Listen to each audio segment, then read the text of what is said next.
Со времен революции никто не пробурил ни одной скважины в Жесказгане. Нам известно, что это дело бесполезно. Ішінде өмір сүру қиындап барады. Қызыл көздер домалақ арыздарын көріп жатыр. Не олардың қайда бара жатқанымызды білмейді. Жезказганский район является крупным центром медных руд в Советском Союзе.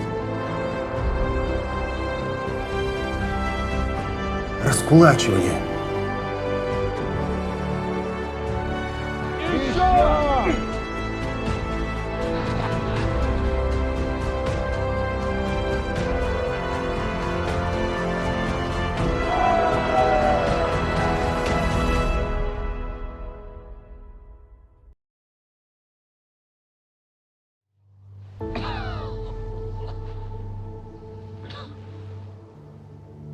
Біреу бар ма?